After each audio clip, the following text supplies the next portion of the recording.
Welcome back to the Ribbon Cut Podcast. I'm Susan Donkers, and this is my co-host, Charles Hauser. Good morning. How you doing? Good morning. Merry Christmas. Merry Christmas. We've got to get ready for the big holidays now that we're done with Thanksgiving, but happy to get back after it after the holidays. And I'm also excited about our guest today. We've got Larry Gigerich. He's the Executive Managing Director at Ginovus out of Fishers, Indiana, which is right outside of Indianapolis. Welcome, Larry, to the Ribbon Cut. It's great to be with you guys today. It's so nice to have you, Larry. We've definitely been working together for a few years, but it's such a joy to have you on our podcast, especially since one of the things we've noticed is there's many economic developers listening, especially those that are joining the profession for the first time. They're maybe transitioning out of another career, or they're falling in love with the profession of economic development.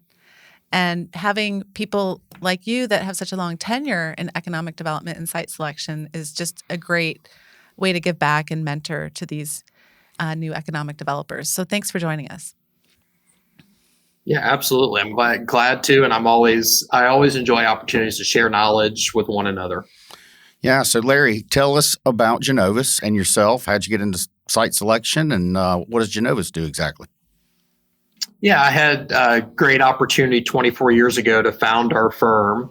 I had previously worked in state, local, and regional economic development, both at governmental and nonprofit level, and really enjoyed it, enjoyed people, working with people, and really seeing the results of your work. And I decided at a point where I had triplets that were about to turn 2 years old that I wanted to do economic development on the corporate side and help companies kind of navigate the process of working with economic developers. And we work with international and domestic-based companies on all types of projects and really enjoy helping them find the best place for their businesses. Now, Larry, have you worked across North America, or kind of do a geographic map for us of where have you worked projects? Yeah, we've really focused primarily on the Western Hemisphere. So Canada, the United States in particular, kind of being our heaviest concentration, along with Mexico, parts of the Caribbean and Latin and South America. We've had the pleasure of locating projects in 40 of the 50 U.S. states, Wow. Several provinces in Canada, and a number of states in Mexico as well. So it's been a great journey, and really blessed to have a great team of 12 people that help us get this done for our clients. So are there some values that help guide you when you're doing location strategy? I mean, we talk a lot about data here at Strata Platforms, but site selection goes way beyond data, gets into ethics, gets into values. What are some principles that guide you as you're guiding your clients? Yeah, we always like to say, number one, it's part art, part science. So it's a combination of both as you go through the process. And certainly the data piece, Susan, that you touched on is critically important. But from a kind of a guiding principle or value standpoint for us, professionalism, being ethical, and then we like to say complete, open, and transparent feedback with our clients, even when it's difficult news or difficult data to share.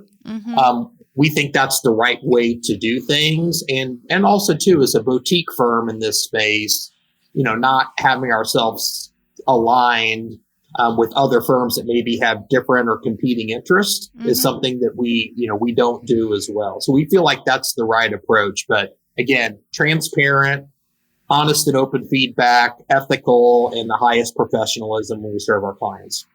And then Larry, have you focused on any certain sectors or verticals for site selection clients?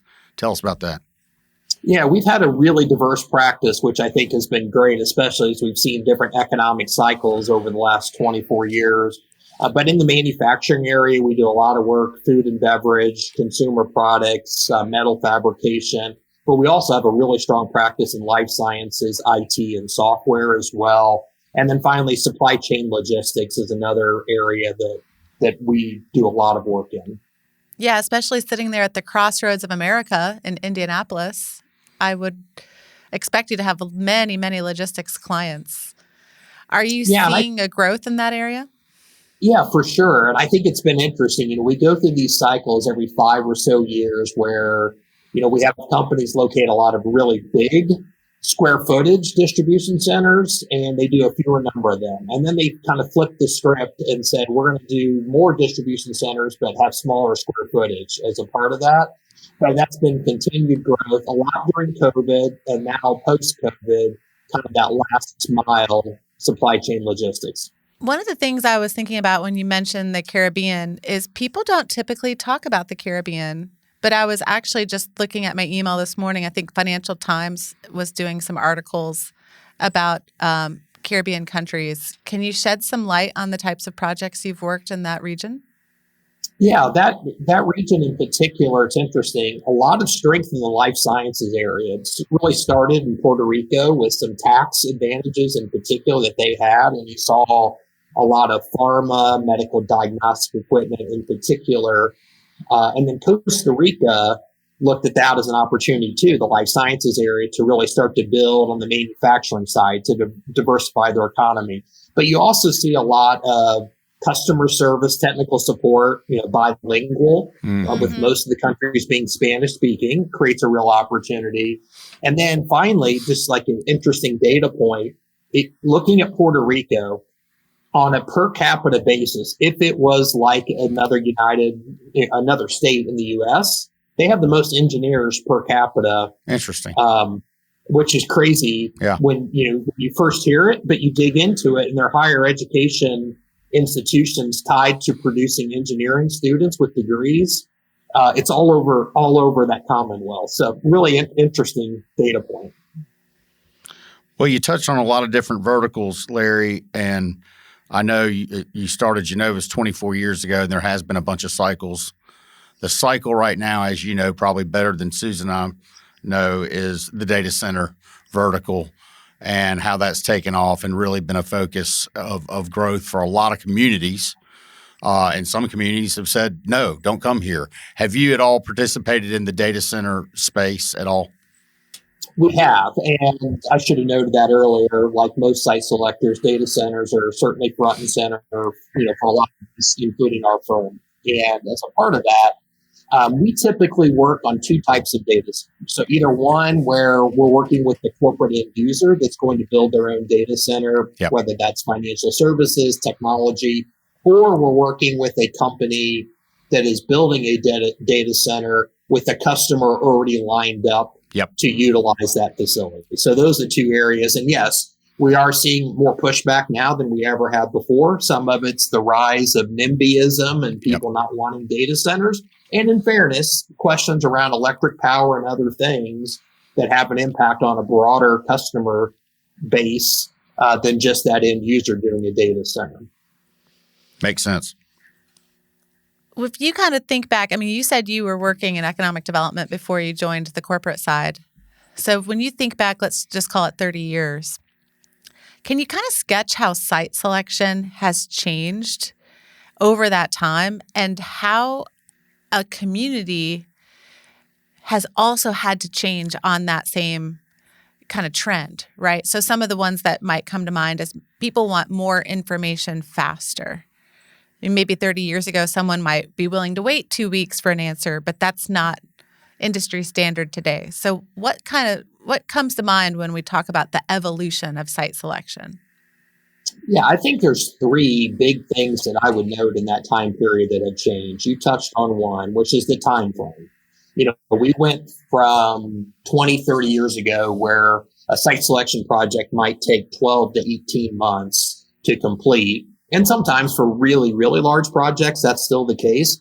But now we see more of a cycle that's 6 to 9 months. Companies take longer and longer to make a decision to do something, but then they want to execute it quickly. Secondly, the amount of data that's available today compared to 10, 20, 30 years ago, it's incredible. There's not only the governmental data sources, but a lot of private subscription-based data sources that we can tap into, which helps, we believe, put us in a better position to advise our clients. And then I think third and foremost would be just the change in the process, especially post-COVID, that I would know where so much more being done at the desktop level. And it might be in the past, go back 10, 20, 30 years ago.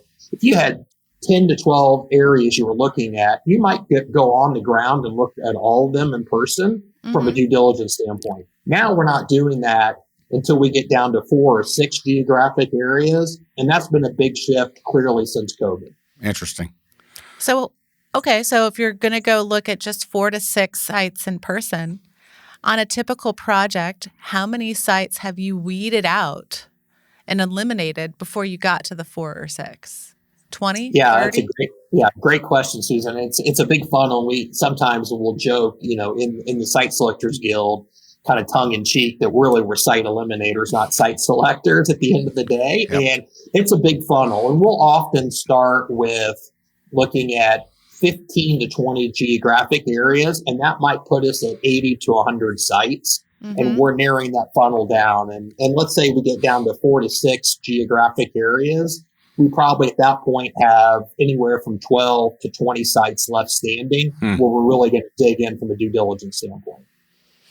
So when you think about that funnel, there was a site selector that I heard speak at SEDC in Oklahoma in August, and an economic developer said, what's the best way for us to get what's the best way for us to get on your radar? What's the best way for us to get information to you? And he responded with, don't find me, I will find you.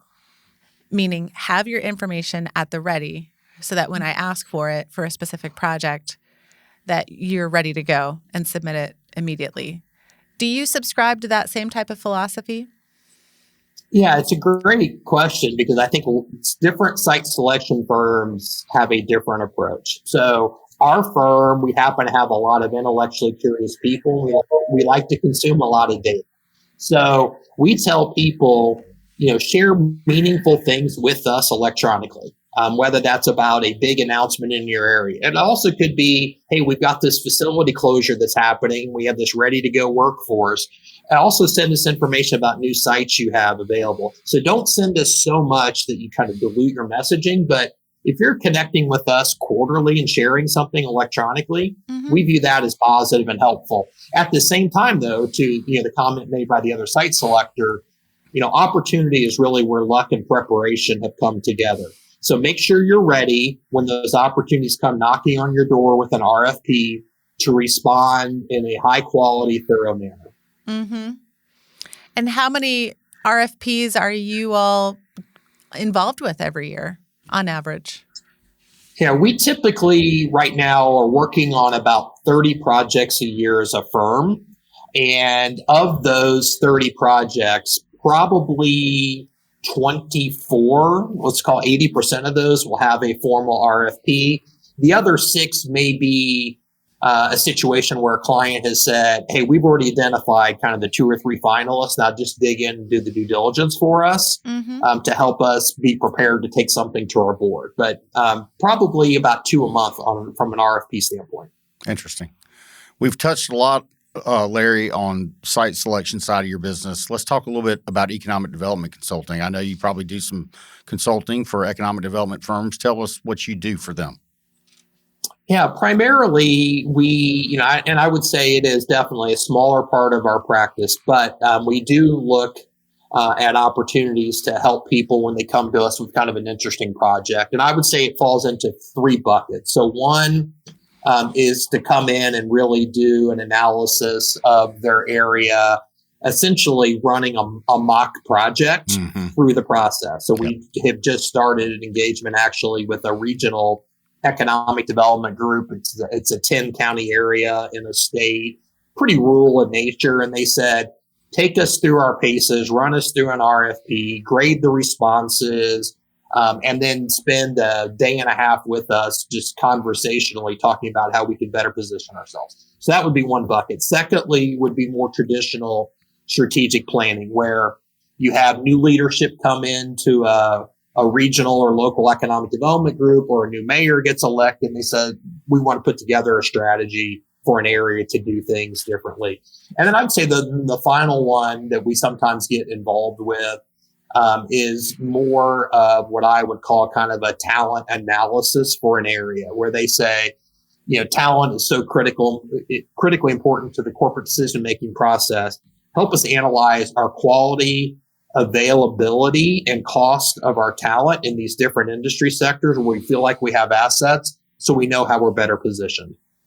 That makes sense. And then are you available to do that work across North America? Or do you typically focus on the Midwest?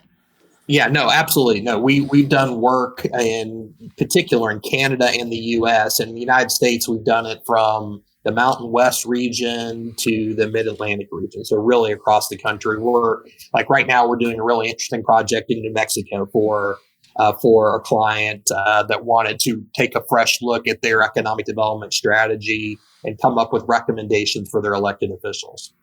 Oh, that is great. So you've got a really broad breadth. And so then you're touching many, many target industry sectors. Absolutely. And I think that's part of what makes it fun for our team. Every project, even in the same industry sector, is a little bit different because you have different personalities, different nuances related to the project. But the fact that we have a really diverse practice in terms of the types of companies we work with, being able to learn new things. Again, we've got a very intellectually curious team, but also work in different geographies is something that we find fascinating. Mm-hmm. Larry, you've been doing this a while, as you told us.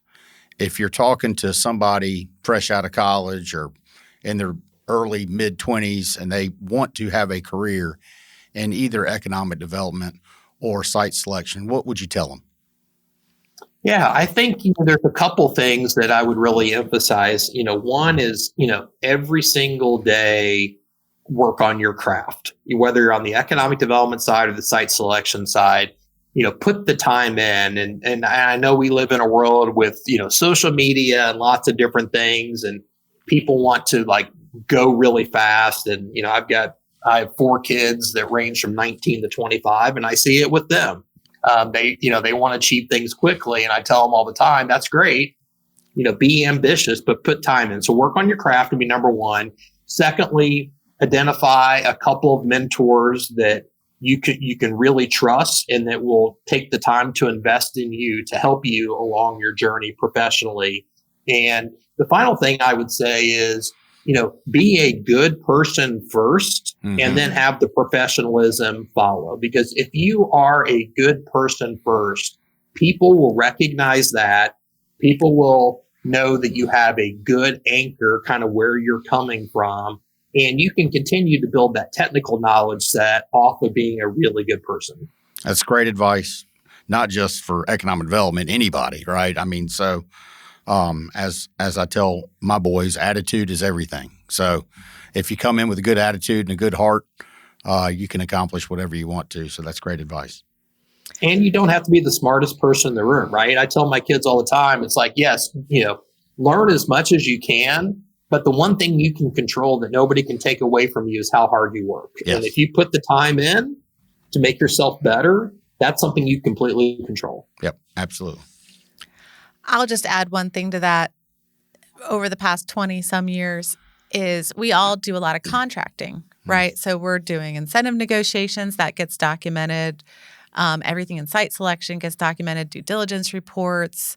But at the end of the day, something gets missed, right? But you had a conversation about it. So I would say hold true to your word. Yeah. Right? So if you talked about it and there was an agreement, but it got papered up incorrectly, honor the verbal agreement. Yeah. People remember that, and that's kind of gets back into the mutually beneficial part of economic development and site selection, because the relationships endure far past the individual project. Absolutely. Yeah, it's a trust business, and that relationship carries a lot of weight. Issues will come up, whether things are missed, things change down the road. These relationships are long-term relationships between companies and communities and states. And at the end of the day, having that trust and goodwill built up is critically important. Mm-hmm. So before we let you go, Larry, I do have a couple of questions about the Site Selectors Guild. So I know that you were a leader in the Site Selectors Guild. You said former chairman, I believe, of the board. Mm-hmm. So Yes. Can you share with the ribbon cut audience a little bit more about the Guild as a professional association, and then also this new certification that has come out? Yeah, it's been great. I've really enjoyed being a Guild member. It was founded in 2010 by Bob Beatty. Bob Beatty, kind of the grandfather of the site selection industry, and he wanted a platform to share knowledge between site selection economic developers and also high ethical standards in terms of professionalism for the industry. And as a Guild, I was probably the 24th member or so. In 2013, we've grown to 70 strong globally. And what I think is really great about it, number one, it's peer selected. So, you have to demonstrate a long track record in the full breadth of site selection work, not just one or two components of it. And secondly, that, the rigor of that membership process is really significant. Again, not just the peer selected, but just the process people have to go through. It really is a significant due diligence process. And then the certification, yes, it's something new we've done. We felt like it was really important for the industry as a whole, not just our Guild members, but to create a certification that indicates that there's a level of professionalism and technical knowledge. Mm-hmm. And the fact that there's a renewal process that will happen for it as well, we think was the right thing to do for the industry. And we also really did it to also help put a goal out there for people, whether they were changing from economic development to site selection or just working their career forward in site selection as something that they could achieve in the future. Yeah, it really harkens back to your first piece of advice. It gives people a way to work on their craft because there's not necessarily a master's degree in this. It's really more of an apprenticeship type of career. So documenting that and distributing it to people so that they can actually have a checklist to work on their craft. I think it's a great idea. Yeah, it's something we felt was really important. And we also heard from the economic development communities, we deal with people that call themselves site selectors that really aren't professional site selectors. So if you guys create a certification, we know when you come to us, we're working with somebody who's highly qualified and has a track record in the industry, which allows us, when we talk to our elected officials and other people in our community, region, or state, to project more confidence. Okay, I lied. I do have one more question. Okay, go ahead. And then we'll let you go. From a local economic developer standpoint, and we have many locals that are listening, think about a local rural economic developer and about all that has changed in site selection. What would be something actionable that you would recommend that they do, let's say, over the next 30 days? One of those struggles for rurals is just, getting seen. Oh, for sure. And I have so much respect for people that work in the rural communities across our country in economic development. They're often one or two person shops. They don't have a huge budget. They don't have a huge staff, and they've got to be sort of extra gritty and determined to drive economic growth in their area. So number one, I will always say to people, take your data that you have, including assets for your area, and bring it to life through storytelling. It's the best way to break through the noise and the clutter that's out there with people putting their messages out. And I think the second thing is just be present, whether that's opportunities to connect with site selectors in person at events, virtual events. The Site Selectors Guild does a couple of virtual things a year, so people don't have to travel. They can connect with us. But look for those opportunities to engage and be present and seen, again, whether it's virtually or in person, because going back to what we've talked about a lot today, it's a relationship business. And as you can establish and build on those relationships, those are the kind of people that we want to work with as site selectors. Yeah, that's great advice. Well, Larry, if you're running 30 projects a year, we've taken up too much of your time today, but we really appreciate it. It means a lot to us. And I know everybody that listens to this will get something out of this. So thank you for joining us. Congratulations on your success, Larry. And we're looking forward to seeing you at more industry events. Thanks for joining us. Thank you very much for the opportunity to be with you guys today. It was a great discussion, and I was honored to be a part of it. Thank you.